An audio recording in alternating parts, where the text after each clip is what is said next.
Queridos hermanos, estamos estudiando este seminario que representa la hilación de los sucesos finales en la historia de este mundo. Queremos dar inicio abriendo la palabra del Señor y leyendo el libro del Apocalipsis, capítulo 1 y el versículo 3. Bienaventurado el que lee y los que oyen las palabras de esta profecía y guardan las cosas en ella escritas, porque el tiempo está cerca. La palabra bienaventuranza tiene relación con la salvación.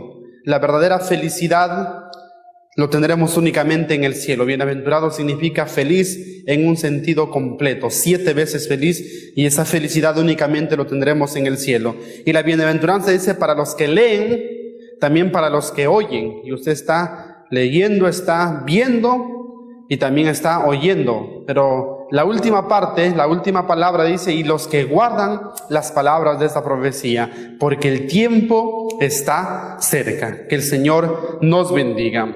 El día de ayer estudiamos lo relativo al fin del tiempo de gracia y también cómo las plagas caen sobre este mundo, ¿verdad? Las 7 plagas postreras. Dijimos que aproximadamente por la 4ª plaga se da el decreto de muerte y ahí comienza el tiempo de angustia de Jacob, porque el pueblo de Dios clama por su liberación y Satanás les acusa y son tentados a dudar si quizás sus pecados fueron perdonados o no, pero Dios le da la seguridad de que han sido perdonados y al igual que Jacob obtienen la victoria.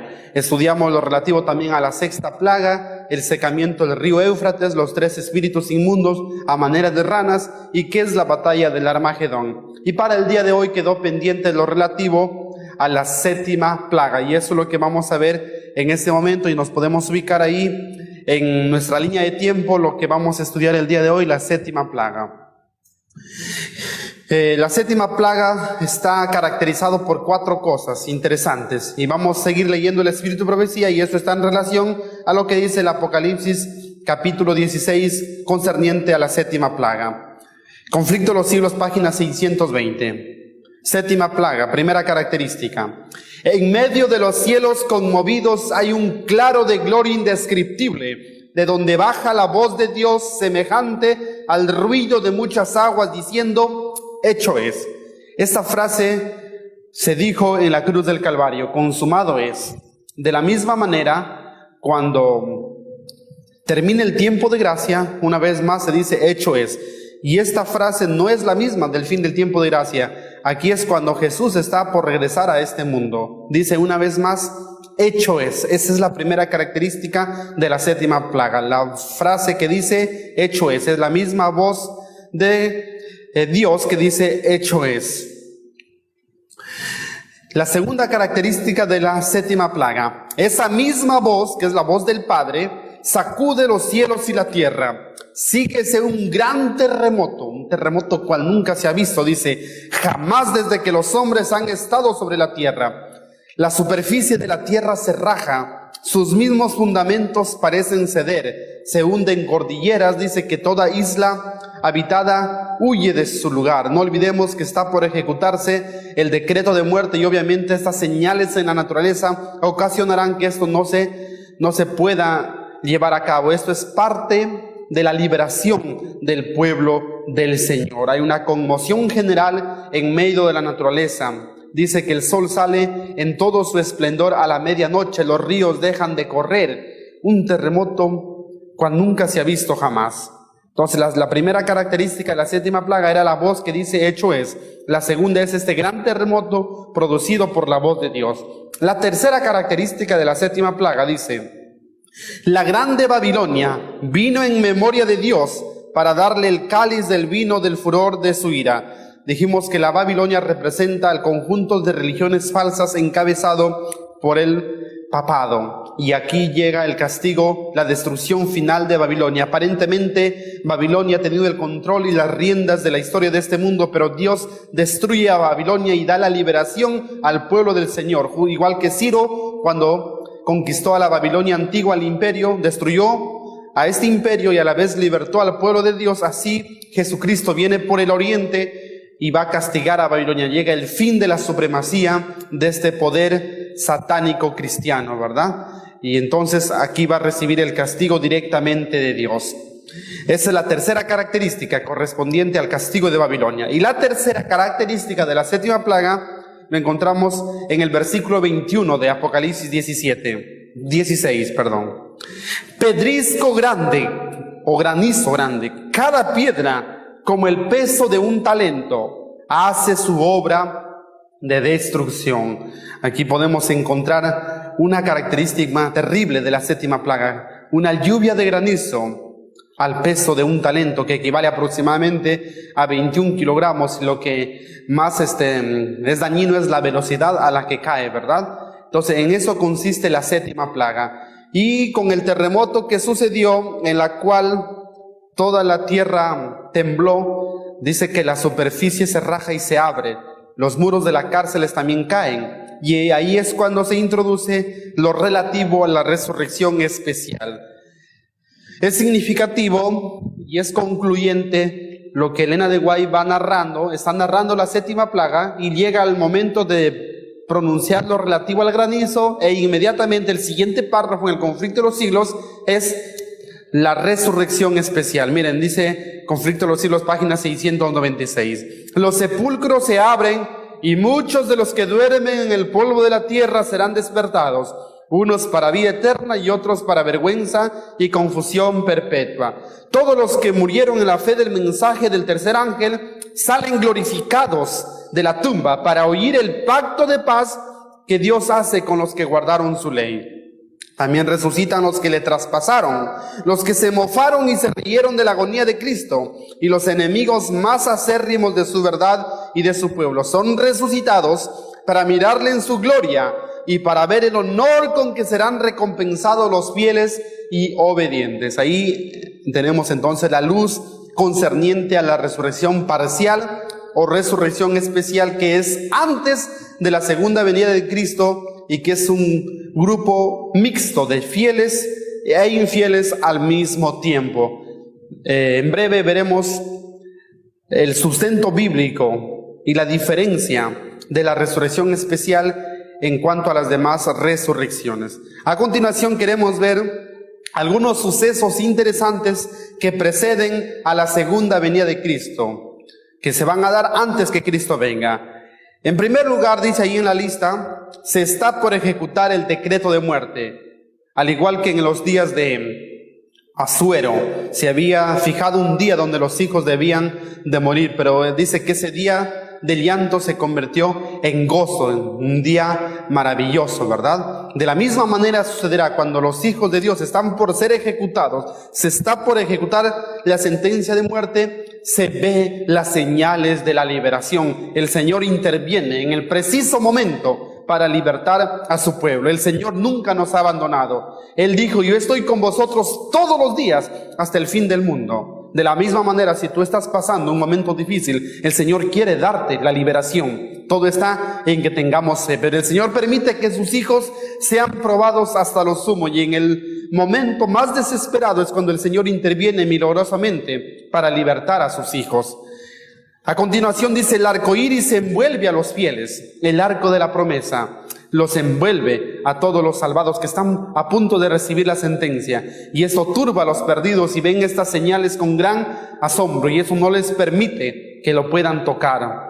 En tercer lugar dice: los fieles ven la gloria de Dios y al Hijo del Hombre. Todavía no es que Jesús viene, solamente dice que los cielos son abiertos y ellos ven, al igual que Esteban, cuando puso los ojos en el cielo y vio en visión, dice, vio la diestra del Padre a Jesucristo, ¿verdad? De la misma manera los fieles en este momento verán la gloria de Dios y al Hijo del Hombre. Todavía Jesús no viene, pero ellos ya ven esa señal de su liberación. Y luego viene ya la séptima plaga, los acontecimientos que hemos narrado anteriormente. Y con la séptima plaga la conmoción es general, porque toda la naturaleza se desconfigura, se desconcerta. Hay un caos general porque Jesús se acerca. La voz de Dios se ha manifestado en esta tierra, y este gran terremoto que sucede, y obviamente el caos es generalizado porque dice que las islas desaparecen, se hunden cordilleras, los puertos marítimos son tragados por las olas, los ríos dejan de correr, a medianoche en todo su esplendor sale el sol. Entonces hay una conmoción generalizada en este planeta.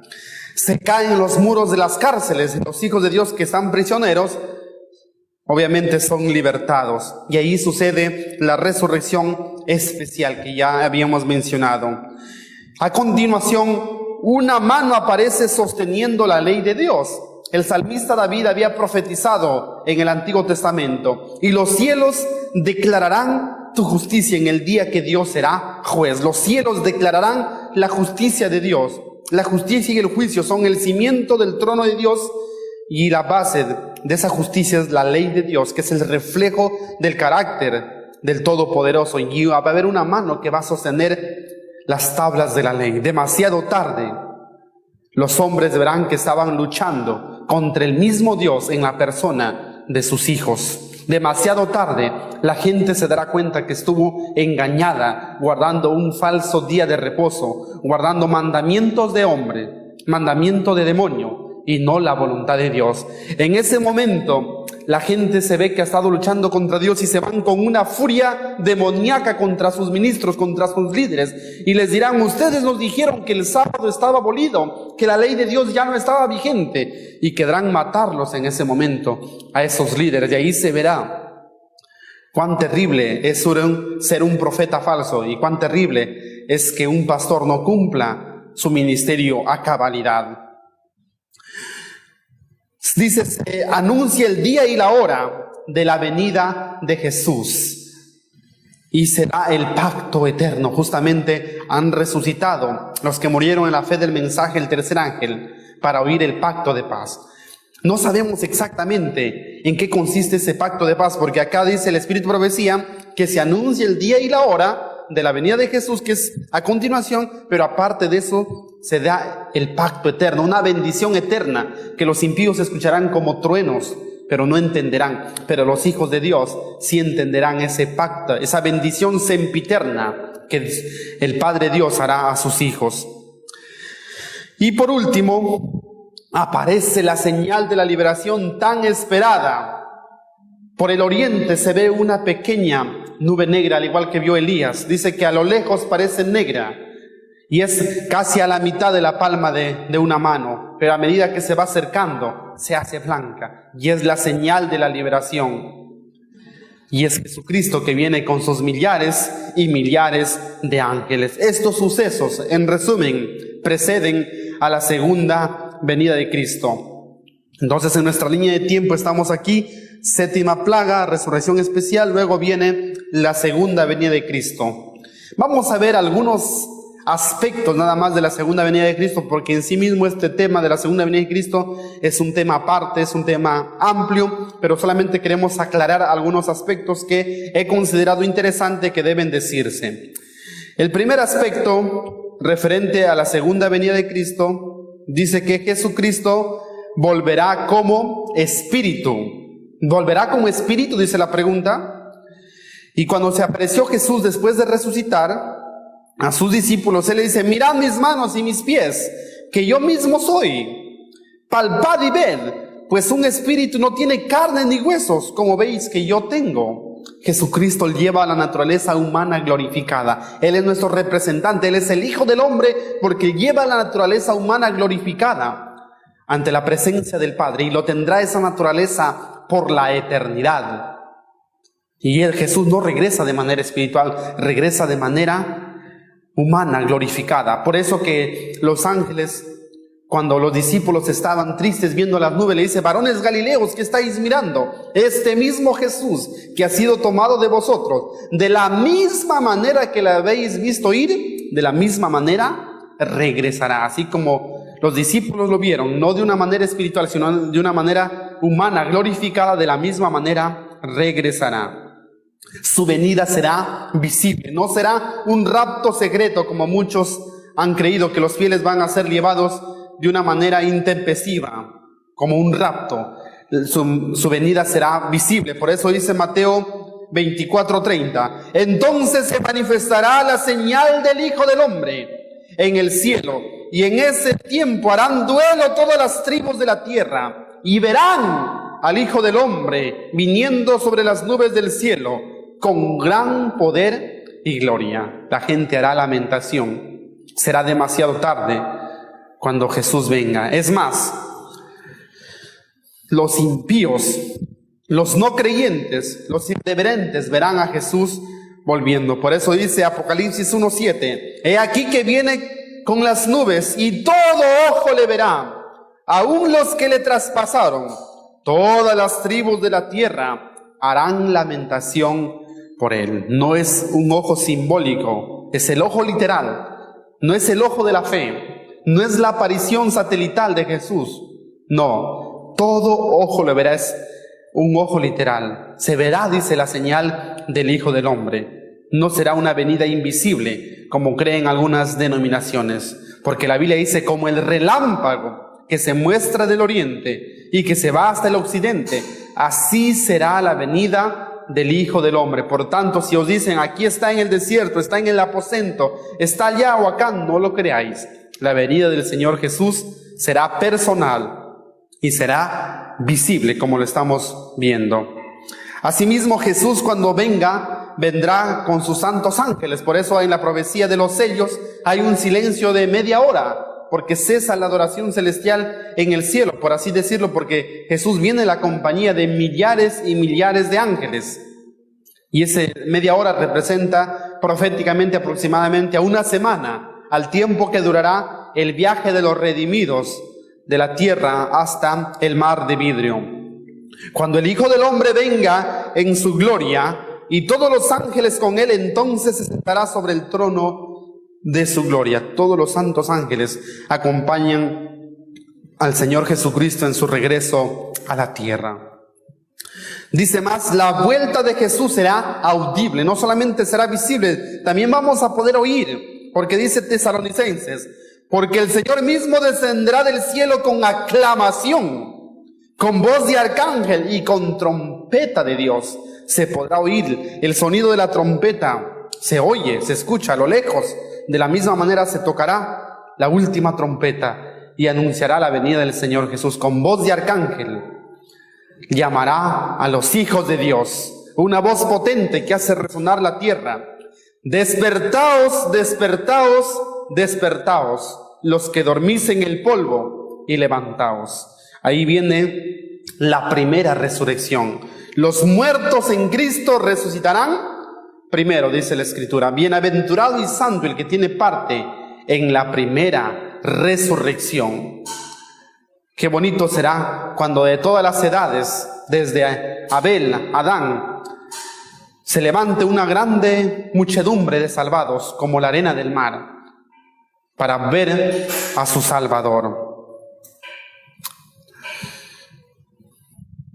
Dice Tesalonicenses, luego nosotros los que vivimos, Pablo pensaba estar vivo cuando venga Jesús, y quizás esta generación no tenga que pasar por la muerte hasta que venga Jesús. Las señales son claras y evidentes. Hay algunos que estarán vivos cuando Jesús venga y ya no verán la muerte, serán trasladados al igual que Enoc, al igual que Elías, sin ver la muerte.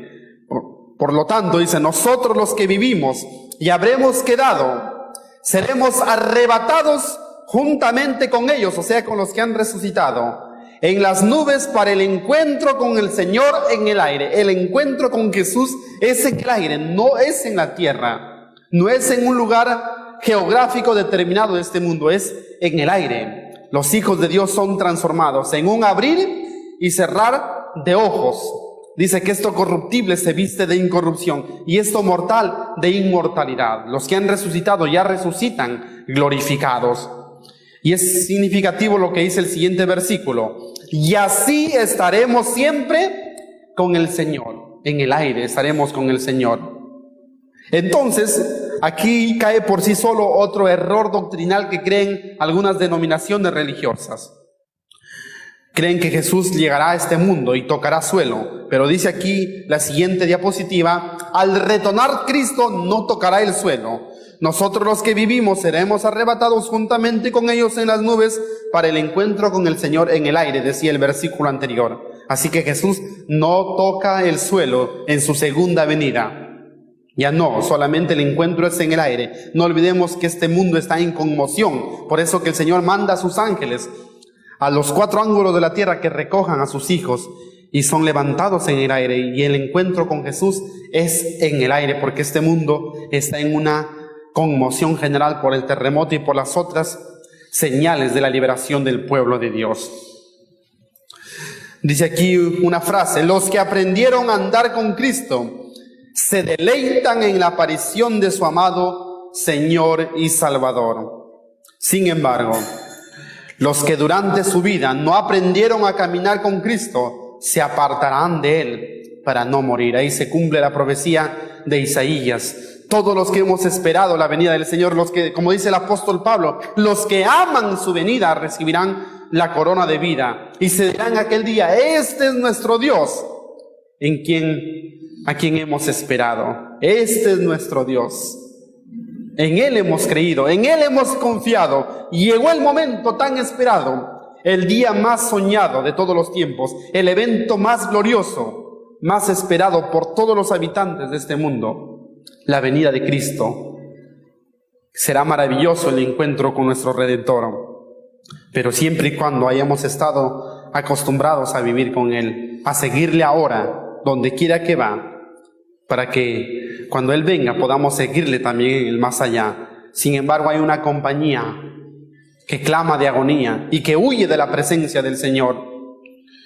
Dice que dirán a las peñas, a las montañas: caed sobre nosotros, escondernos del rostro de aquel que viene, porque el día de su ira ha llegado. Aquel gran día será terrible para algunos y de gran alegría para otros. ¿De qué lado deseas estar? De eso depende cada una de nuestras decisiones que tomamos a diario, del lado que queremos estar. Cada día estamos sembrando para el más allá.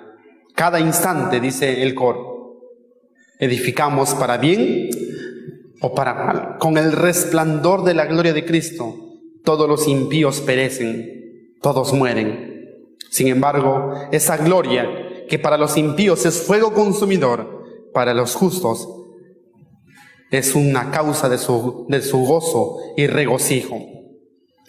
Eso es lo relativo, en resumen, a la segunda venida de Cristo. Pero a continuación queremos ver lo relativo a la resurrección. ¿Qué diferencia hay entre las 3 futuras resurrecciones que tenemos? Según el diccionario, la palabra resucitar proviene del griego anástesis, y es un sustantivo femenino y significa levantar o despertar. Entonces, resucitar significa volver a vivir, volver a la vida a un muerto. ¿Es importante la resurrección? Claro que sí, es la esperanza de nuestra fe. El apóstol Pablo, hablando de la resurrección en Corintios, dice: si no hay resurrección, entonces en vano es nuestra fe, en vano estamos aquí, en vano perdemos tiempo. La resurrección es la base de nuestra fe, es la garantía de nuestra salvación. La resurrección de Cristo es la garantía de que un día nosotros resucitaremos. Así que tenemos que creer en la resurrección. Ciertamente como existimos, ciertamente como respiramos, un día resucitaremos. Eso tengámoslo por seguro.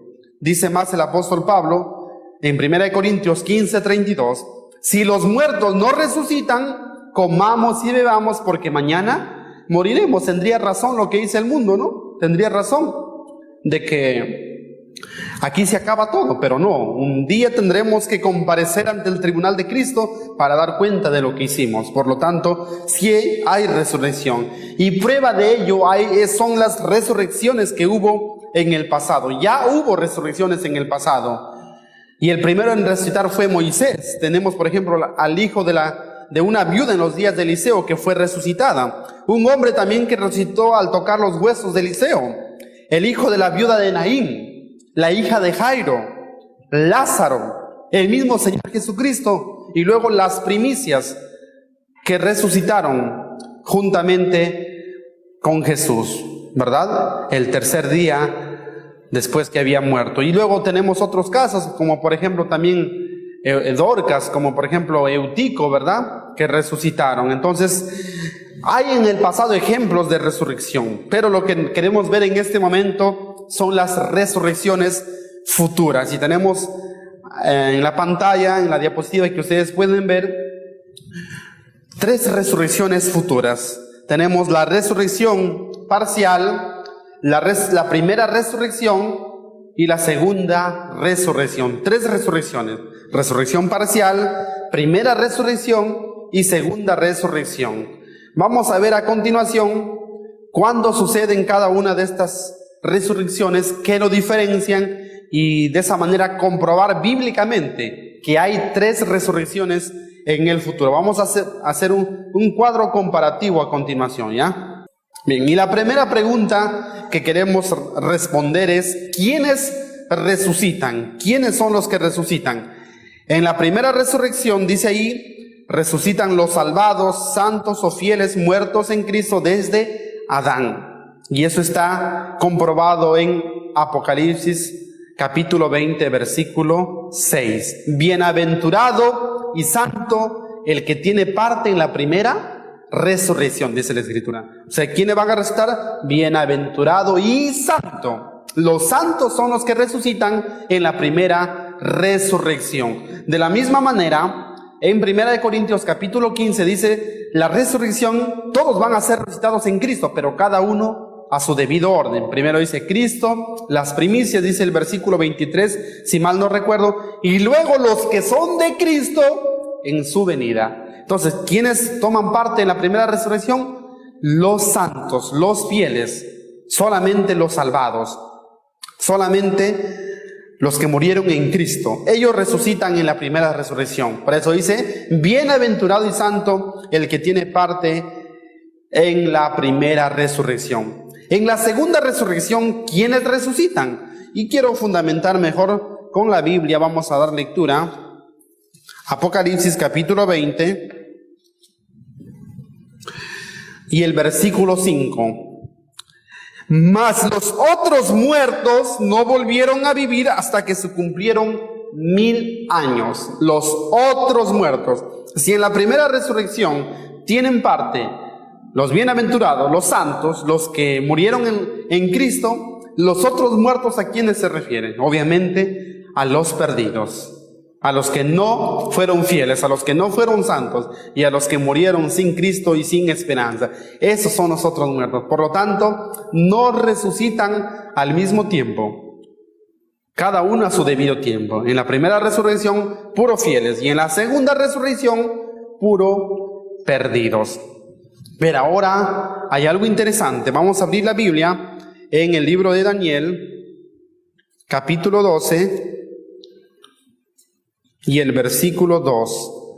Daniel capítulo 12 y el versículo 2. Y vamos a encontrar aquí algo aparentemente contradictorio, pero que la Biblia se interpreta a sí misma, se explica de tal manera que no quede duda. Y muchos de los que duermen en el polvo de la tierra serán despertados, unos para vida eterna y otros para vergüenza y confusión perpetua.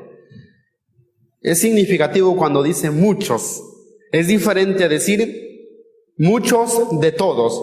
Por un ejemplo, podríamos decir muchos en el mundo están contagiados con el COVID-19. Es diferente a decir todo el mundo está contagiado. Acá dice muchos, se refiere solamente a una compañía. Y es una compañía diferente a las anteriores, de la primera y la segunda resurrección, porque dice unos para vida eterna y otros para vergüenza y confusión perpetua. Es una compañía mixta, buenos y malos al mismo tiempo. La primera resurrección es solo de buenos, por lo tanto, Daniel 12 no se refiere a la primera resurrección. La segunda resurrección es de puro malos. Por lo tanto, tampoco se puede referir a la resurrección de Daniel 12:2.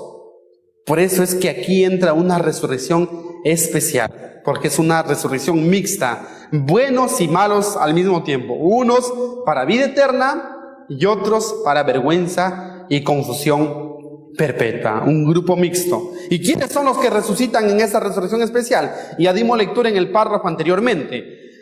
Los que resucitan para vida eterna, dice, son los que murieron en la fe del mensaje del tercer ángel. El mensaje del tercer ángel, según el Espíritu Profecía, comienza de 1844 en adelante. Todos los que fueren en la fe de este mensaje, son fieles, resucitan aquí. ¿Y quiénes son los que resucitan para vergüenza y confusión perpetua? Los que le crucificaron a Cristo. Es significativo cuando Jesús le dice a Caifás, cuando Caifás le pregunta, ¿eres tú el Hijo de Dios? Y Jesús le responde, tú lo has dicho, y ahora te digo que verás al Hijo del Hombre venir en las nubes de los cielos a la diestra del Padre. Y Caifás se levantará para ver a Jesús. Los que le traspasaron, los que le clavaron a Jesús en la cruz del Calvario. Y dicen los peores enemigos, los enemigos más acérrimos de Jesús y de su pueblo en todas las épocas, son resucitados en ese momento. Una compañía de lo más vil de este mundo resucita para ver la venida de Jesús. Una siguiente pregunta dice, ¿cuándo suceden? ¿Cuándo acontecen cada una de estas resurrecciones? La primera resurrección es en la segunda venida de Cristo. Por eso dice Pablo en 1 Corintios 15, los que son de Cristo en su venida. De la misma manera también Marta y María hacen alusión de eso y le dicen a Jesús, y yo sé que Él va a resucitar en el día postrero. Aquí a eso se refiere, en la segunda venida de Cristo. La segunda resurrección, la misma Biblia lo dice cuando leímos en Apocalipsis 20, dice, los otros muertos no volvieran a vivir hasta que se cumplan 1000 años. Por lo tanto, la segunda resurrección o resurrección general de los impíos es en la tercera venida de Cristo, cuando los 1000 años han finalizado. Y lo dice claramente la palabra de Dios. Y la resurrección parcial o resurrección especial, ¿cuándo sucede? Se diferencia de la primera resurrección porque es antes de la segunda venida de Cristo, precisamente en la séptima plaga. En cambio, la primera resurrección es justo en la segunda venida de Cristo. Ahí está la diferencia, ¿verdad? Para que nosotros podamos distinguirlos. Otra pregunta, ¿quién es el que los resucita? En la segunda venida, Cristo es el que resucita a todos los fieles de todos los tiempos. La segunda resurrección también es a la voz de Jesucristo. Ambas resurrecciones usted lo puede encontrar en el conflicto de los siglos si es que quiere tener la respuesta a esto. Y la resurrección especial o parcial se diferencian de las dos anteriores porque sucede a la voz del Padre. Dios Padre, no a la voz del Hijo, sino a la voz del Padre. Él es el que dice, hecho es, y esa voz dice, viene el terremoto, produce el terremoto, y luego produce esta resurrección, el Padre entonces. Otra pregunta, ¿cómo resucitan? Eso es importante también aclararlo. La primera resurrección, los fieles, los santos, con un cuerpo transformado e inmortal, glorificados, salen de la tumba. La segunda resurrección dice que los impíos resucitan tal y como bajaron a la tumba, con el mismo deseo de venganza, con el mismo deseo de rebelión contra Dios. Su carácter es igual al resucitar. Y los de la resurrección especial, los que resucitan para vida eterna, también salen glorificados.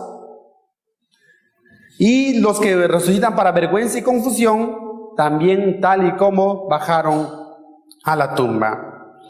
¿Para qué resucitan? Dice otra pregunta. Es interesante que se pueda contestar, sobre todo en marco de la resurrección parcial. La primera resurrección, los santos y fieles para recibir la vida eterna, la corona de vida. Los de la segunda resurrección para recibir la condenación en el juicio final, en la tercera venida de Cristo, para recibir la condenación eterna. ¿Y para qué una resurrección parcial o especial? Los que resucitan para vida eterna son para oír el pacto de paz que Dios hace con los que guardaron su ley, para oír el pacto de paz. Nuestra institución cree también que los que resucitan aquí son para conformar el grupo de los 144,000. Y los que resucitan para vergüenza y confusión perpetua son los que traspasaron a Jesús, dijimos. Ellos resucitan, dice, para ver la venida de Jesús y para ver el honor y la gloria con lo que serán recompensados los hijos de Dios. Para eso resucitan los que viven aquí en la resurrección especial. Los que vuelven a vivir en esta resurrección especial. Entonces, en conclusión, tenemos el siguiente gráfico para ilustrar lo que hemos dicho. La resurrección especial es entonces aquí en la séptima plaga, donde resucitan fieles e impíos al mismo tiempo. Los fieles son los muertos en la fe del mensaje del tercer ángel, y los impíos, los que traspasaron a Jesús, y los peores enemigos de Dios y de su pueblo de todos los tiempos. La segunda resurrección, la primera resurrección, que se lo llama así cronológicamente hablando, sí es una segunda, pero en términos bíblicos es la primera resurrección, la resurrección general de los justos, es en la segunda venida de Cristo, un poco después de la resurrección parcial, y resucitan los santos, los fieles de todos los tiempos. Y la segunda resurrección o última, la resurrección general de los impíos, es en la tercera venida de Cristo, cuando terminan los 1000 años y resucitan todos los impíos para condenación. Muy bien, entonces vamos a ver a continuación los eventos siguientes, lo relativo al milenio y lo relativo al juicio final. Dice aquí un subtítulo: la gran cena de Dios. Cuando Jesucristo venga, dijimos que todos los impíos mueren con el resplandor de la gloria de Cristo. Y leamos este versículo, Jeremías 25:33. Y yacerán los muertos de Jehová en aquel día, desde un extremo de la tierra hasta el otro. No se llorarán, ni se recogerán, ni serán enterrados. Como estiércol quedarán sobre la faz de la tierra. Aquí se cumple este versículo. Ese versículo no se refiere al COVID-19, por si acaso. Es una interpretación forzada. Este versículo se refiere al preciso momento cuando Jesús se va al cielo con los salvados, y en esta tierra los impíos quedan muertos, regados. No hay quien los entierre, todos han muerto. Y dice aquí, desde un extremo hasta el otro están los cadáveres ahí. Nadie va a llorar por ellos, nadie lo va a recoger, nadie lo va a enterrar. Como estiércol están regados por toda la faz de la tierra. Son miles de millones. Y mire lo que dice Jeremías. Y vi a un ángel que estaba en pie en el sol.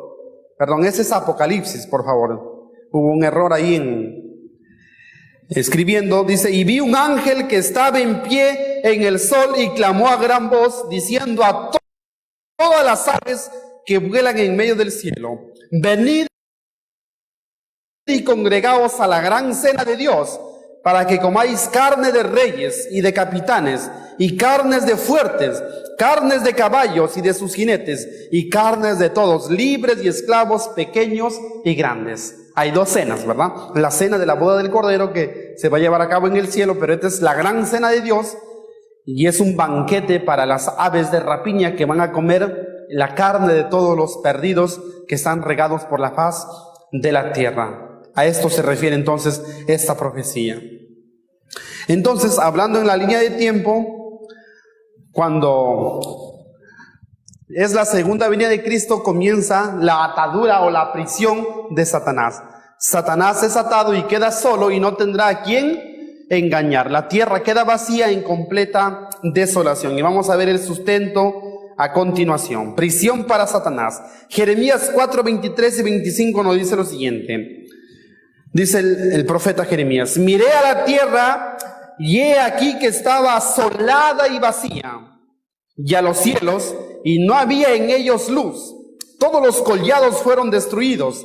Miré y no había hombre, y todas las aves del cielo se habían ido. El siervo de Dios anuncia un momento cuando por primera vez en su historia la tierra estará libre de especie humana. Desde que fue creado, siempre el hombre ha habitado la tierra, pero llegará un momento cuando no habrá ningún hombre, ningún habitante vivo aquí en la faz de este mundo. Apocalipsis 21:3.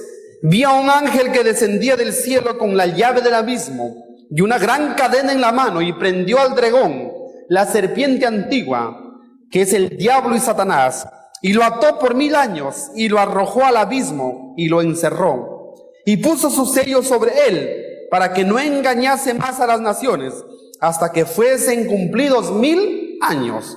Y después de esto debe ser desatado por un poco de tiempo. Aquí el siervo de Dios Juan está hablando en un sentido figurado. La prisión de Satanás es en este mismo mundo, porque la tierra en un estado de caos y de confusión representa el abismo. La prisión de Satanás es simbólica, representa el hecho de que Satanás no tiene a quien engañar. Desde que el hombre cayera en pecado, Satanás ha estado en continua actividad. Pero aquí no hay a quien engañe, porque los salvos están en el cielo y en la tierra los impíos están muertos. Por primera vez Satanás está desocupado. Algunos llaman a esta etapa de los 1000 años las vacaciones del diablo, porque no tendrá a quien engañar. Y eso es un tormento para él. Solo vagará de un extremo de la tierra hasta el otro por 1000 años con sus demonios. De ahí tiene momento para ver lo que su rebelión ha causado. Destrucción. Eso era su propósito desde un inicio. A eso lo llevó su pecado. Mientras Satanás está en esta tierra, confinado solamente a este mundo, no tiene acceso para salir a otro mundo, en el cielo se verifica un juicio. El juicio del milenio. Apocalipsis 24:5 anuncia: y vi tronos, y se sentaron sobre ellos los que recibieron facultad de juzgar, y vivieron y reinaron con Cristo 1000 años. Se sientan los que recibieron la facultad ¿de qué? De juzgar. Dice que serán reyes y sacerdotes con Cristo, y reinarán con Él 1000 años. La facultad de juzgar. Nosotros vamos a participar de este juicio como testigos, con un propósito. ¿Cuál es el propósito? Dice que al llegar al cielo te encontrarás con 3 sorpresas. La primera sorpresa será de que personas que tú nunca pensabas encontrar en el cielo, lo encontrarás arriba. Y dirás, ¿pero qué pasó aquí? Aquí hubo un error. Se equivocó Dios, no es digno de estar aquí. Pero en el juicio del milenio se verá que esa persona aceptó a Jesús. Al igual que el ladrón en la cruz se salva.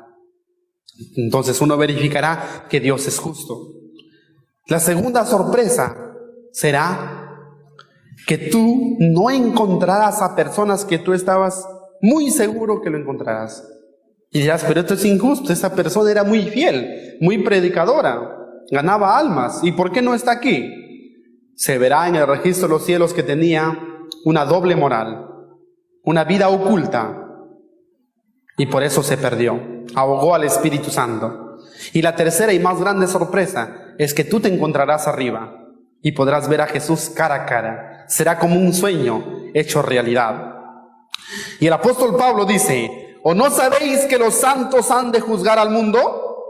¿No sabéis que hemos de juzgar a los ángeles? No solamente se juzga la vida de los impíos y se determina el grado de sentencia, cuánto deben recibir, porque Dios es justo y recompensa a cada uno según sea sus obras, y no es justo que todos sufran igual. Se ve las razones por las cuales se perdieron y se dictamina el grado de culpabilidad y también la recompensa que cada uno de ellos necesita.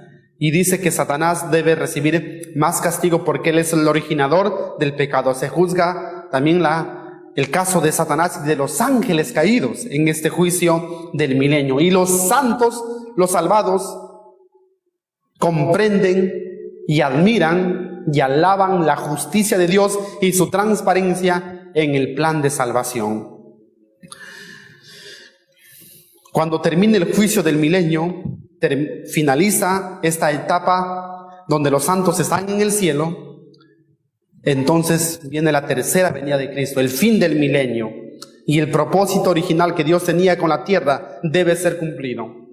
Dios tenía un propósito, que este mundo sea habitado, y por eso que desciende la nueva Jerusalén con el trono de Dios para ser habitado en este mundo. Apocalipsis 21:2. Y yo, Juan, vi la santa ciudad, la nueva Jerusalén, descender del cielo de Dios, dispuesto como una esposa ataviada para su marido. Desciende la nueva Jerusalén, una ciudad hermosísima, con calles de oro, con mar de cristal. Por el tiempo no vemos todos los detalles porque hay algo maravilloso, ¿verdad? Dice que en el cielo se encuentran los 2 Adanes. Adán ve el Edén donde había habitado y recuerda, ¿no?, las escenas cuando él vivía en el Edén, y recuerda su pecado y todo ello. Pero el tiempo es corto. Dice Apocalipsis 25, pero los otros muertos no volvieron a vivir hasta que se cumplieron 1000 años. Entonces la santa ciudad está descendiendo y Jesús, mientras desciende del cielo, dice que manda a resucitar a los impíos de todas las edades.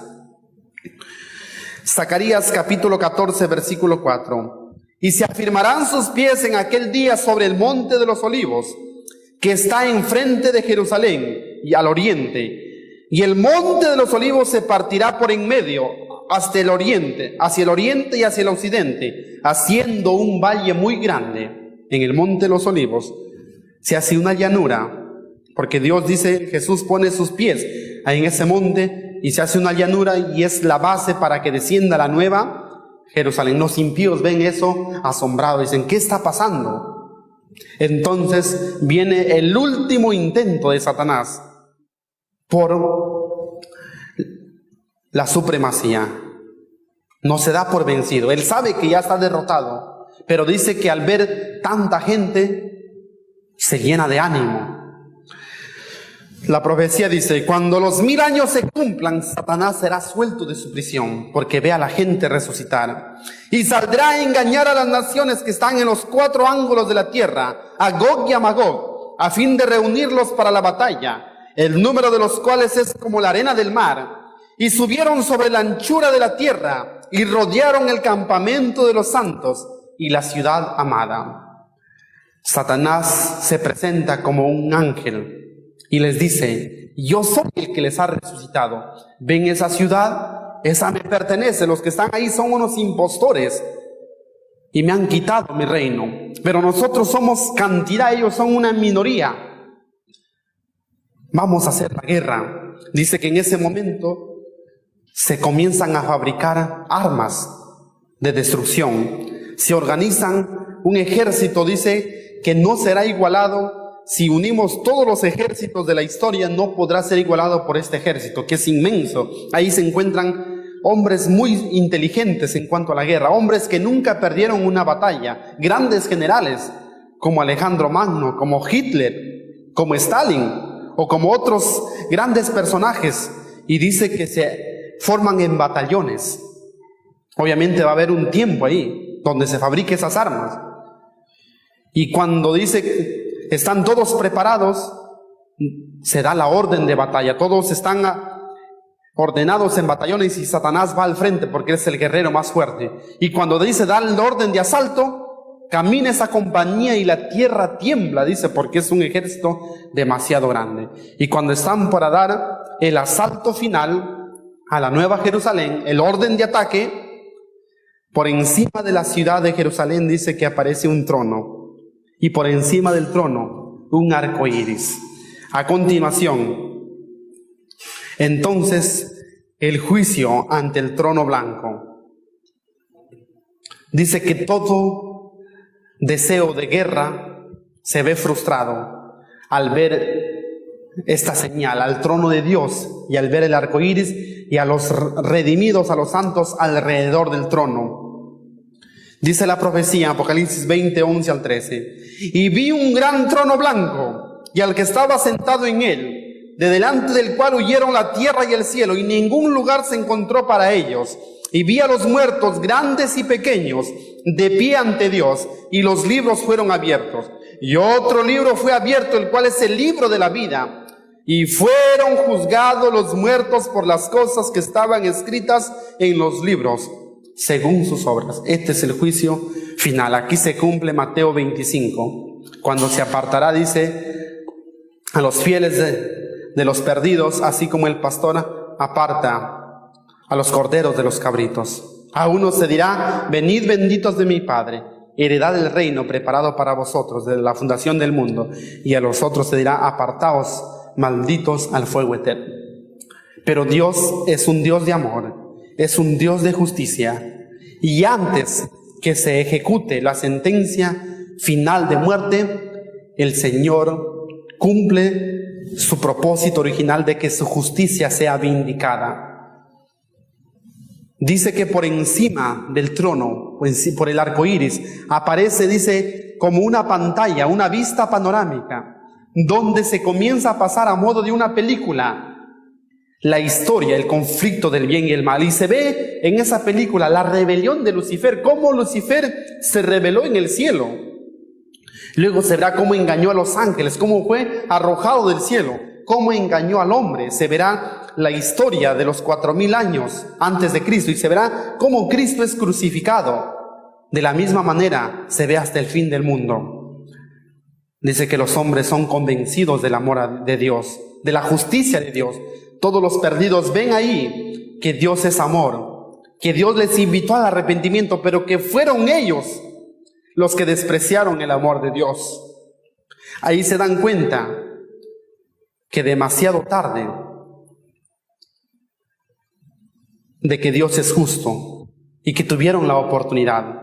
Pero si Dios le diera un tiempo de gracia más, lo emplearían igual que toda la vida que tuvieron. Otro tiempo de gracia no serviría para nada. Y es muy interesante que Dios le dirá a Satanás, le dirá esta pregunta delante de todo el universo: ¿por qué te rebelaste contra mi gobierno y me arrebataste almas de mis manos? ¿Cuál fue la razón? Dice que Satanás quedará callado, no podrá dar ningún argumento, ni Satanás ni ningún hombre, toda boca quedará callada. Dice que todos los impíos se postran ante Dios, incluido el mismo Satanás. Es forzado a decir lo siguiente: justos y verdaderos son tus caminos, Rey de los santos. Todo el universo celestial, incluidos los impíos y el mismo Satanás, reconocen que Dios es justo. En ese día nosotros comprenderemos a más cabalidad los principios que están en juego. Hoy en día quizás no lo podemos comprender. Podemos decir, pero ¿cómo es que Dios permitió que existe el pecado? ¿Cómo es que Dios permitió que existe el dolor? ¿Por qué existe la muerte? ¿Por qué existe la enfermedad? Si Dios es soberano, si Dios es fuerte, si Dios es todopoderoso. En ese día lo comprenderemos a cabalidad. Pero hoy en día debemos saber que Dios tiene el control de todo y que Él es amor y que quiere nuestro bienestar eterno. Cuando los hombres han comprendido la justicia de Dios, recién ahí viene la destrucción final. Apocalipsis 29 al 10. Y de Dios descendió fuego del cielo y los consumió. Y el diablo que los engañaba fue lanzado en el lago de fuego y azufre, donde estaba la bestia y el falso profeta, y serán atormentados día y noche por los siglos de los siglos. Y la muerte y el Hades fueron lanzados al lago de fuego. Esta es la muerte segunda. Y el que no se halló inscrito en el libro de la vida fue lanzado al lago de fuego. Aquí tenemos la destrucción final. Lo que el hombre sembrare, eso también segará. No es un decreto arbitrario de parte de Dios el que sus hijos se pierdan. Es la misma elección que ellos tuvieron en su vida. No es la voluntad de Dios que el hombre sufra. Dios no se complace en esto, pero es algo que su justicia exige y es por el bien del universo. En ese día comprenderemos que la destrucción es un acto de amor, es un acto de misericordia para el universo. Limpiar esta mancha de pecado y sus efectos que tanto daño ha hecho a la humanidad. Y esto no es un tormento eterno como algunos han dicho. La palabra del Señor en Malaquías dice que no quedará ni raíz ni rama. Cada uno son consumidos de acuerdo a sus pecados. Es igual que un árbol cuando se quema. Primero se queman las hojas, luego las ramas, por último el tronco y la raíz. De la misma manera serán consumidos los impíos. Algunos se quemarán rápido, otros demorarán un poco más. Un adventista reformista, si se pierde, arderá como carbón de piedra por la luz que tuvo. No es broma, es cierto eso, porque de acuerdo a la luz que tenemos, de acuerdo a eso seremos juzgados. Y dice que los ministros que se pierden serán juzgados 10 veces más por la luz y por la posición que tuvieron. Y el último en quemarse es Satanás. Pero ese fuego que consume a los impíos, a la Nueva Jerusalén, no le toca. Ese mismo fuego también purifica la tierra. Toda la tierra es purificada, es quemada. Obviamente no hasta el núcleo, pero sí es quemada la tierra y todo rasgo y toda señal de pecado es consumida. por este fuego que procede de Dios, que es un fuego eterno y eterno también en sus resultados. Cuando todo es consumido, entonces el Señor dice: he aquí yo hago cielos nuevos y tierra nueva, hago nuevas todas las cosas. Después que todo es quemado, hay una completa restauración de las cosas. Entonces ahí se cumple lo que dice el profeta en Apocalipsis 21:1. Vi un cielo nuevo y una tierra nueva. No quiere decir que se va a crear otro planeta, no. Este mismo planeta va a ser recreado, va a ser purificado, sino que será un mundo diferente. El primer cielo y la primera tierra pasaron, el mar ya no existía más. Y oí una gran voz del cielo que decía: he aquí el tabernáculo de Dios con los hombres, y Él morará con ellos, y ellos serán su pueblo, y Dios mismo estará con ellos como su Dios. Y enjugará Dios toda lágrima de los ojos de ellos, y ya no habrá muerte, ni habrá más llanto, ni clamor, ni dolor, porque las primeras cosas pasaron. Dios siempre ha querido estar cerca de nosotros. Desde el Edén dice que Adán y Eva pasaban el sábado con Jesús. Y Él siempre ha querido estar cerca de la humanidad. Por eso que dio también el sistema de los sacrificios, el sistema del santuario. Porque Él dijo: harán un santuario y habitaré en medio de ellos. Dios quiso tabernacular con su pueblo, estar cerca de su pueblo. Y la gloria de Dios se manifestaba en el santuario. Y había una profecía en Ageo que decía que la gloria del segundo templo sería mejor que la primera. Dice que muchos ancianos se desconcertaban cuando vieron el segundo templo y era más feo que el primero. El primero de Salomón era más glorioso. Pero decía la profecía: hasta que venga el deseado de todas las naciones, el deseado de todas las gentes. Vino Jesucristo y entró al templo. Jesucristo vino a morir con nosotros y plantó su tienda en este mundo. Pero al fin del tiempo se cumplirá el propósito de Dios de estar cerca de nosotros. Tanto nos ama Dios que quiere vivir cerca de nosotros. Y miren lo interesante que dice: que el tabernáculo de Dios estará con nosotros. El trono de Dios estará en la tierra. Y lo significativo es que la tierra será la capital del universo. Dios morará con nosotros, porque es en la tierra donde se ve el más grande despliegue de amor de Dios, que no se ve en otra parte del universo. Y por eso que aquí, como recordatorio para todas las edades, estará el trono de Dios y nosotros moraremos con Dios.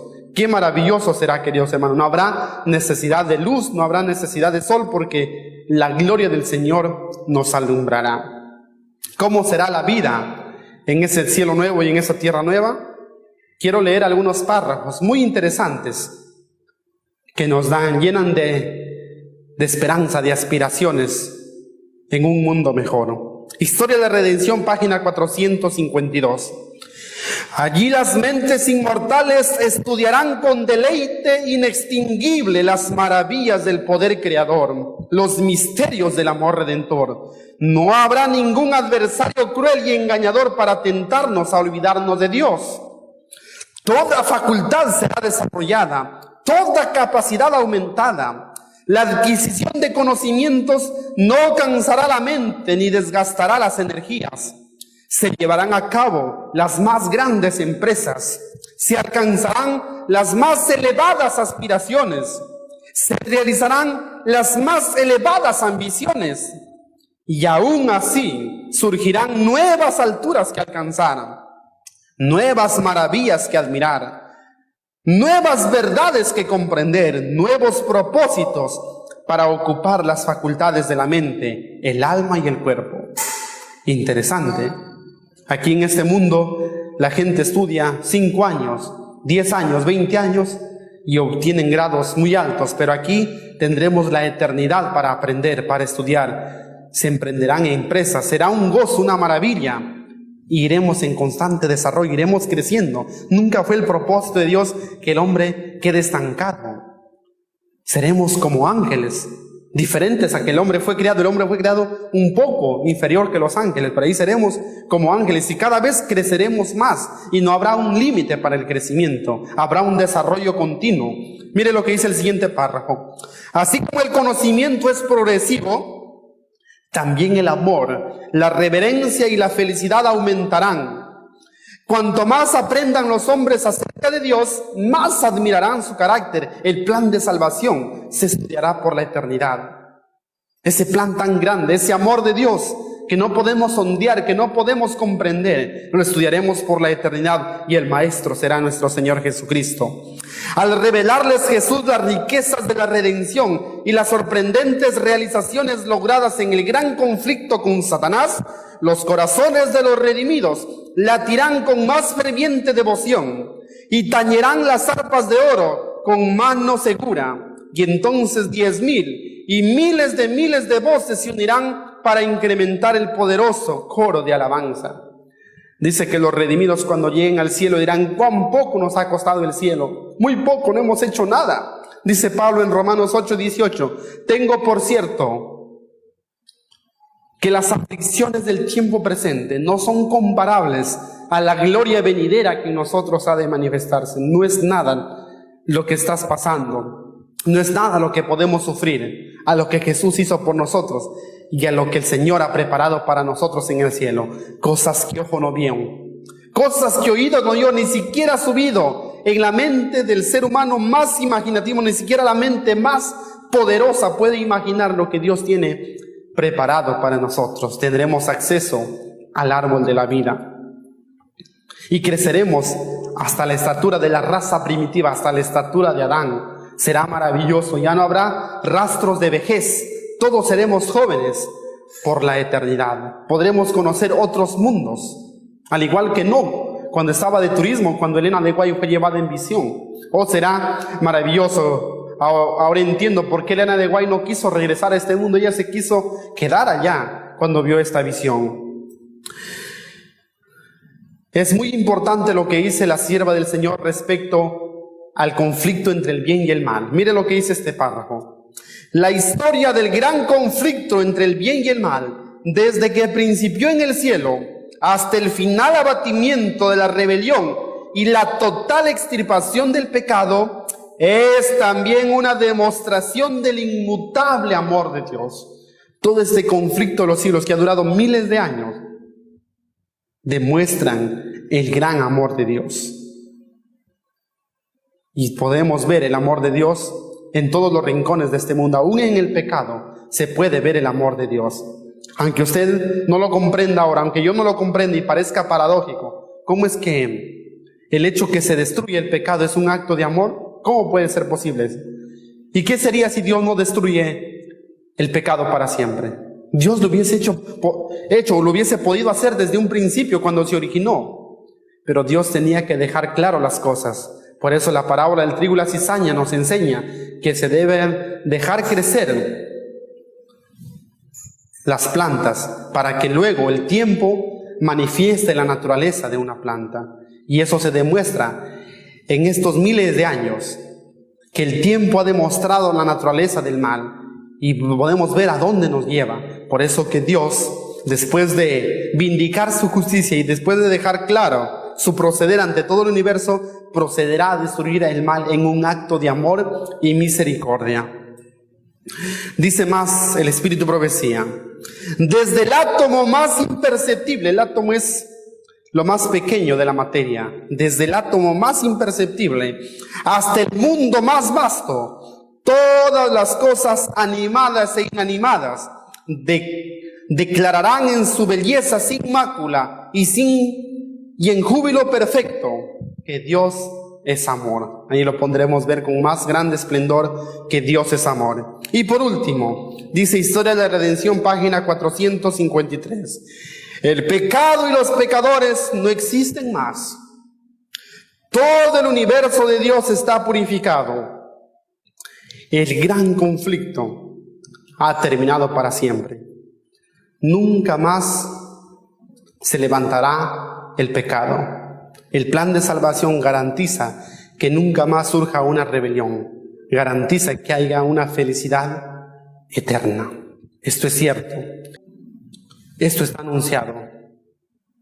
Si un ser humano conociera lo que va a suceder de aquí a 24 horas en cuanto a la economía, podría ganarse el mundo, porque haría inversiones en bolsa de valores y haría muchos negocios si es que conociera el futuro.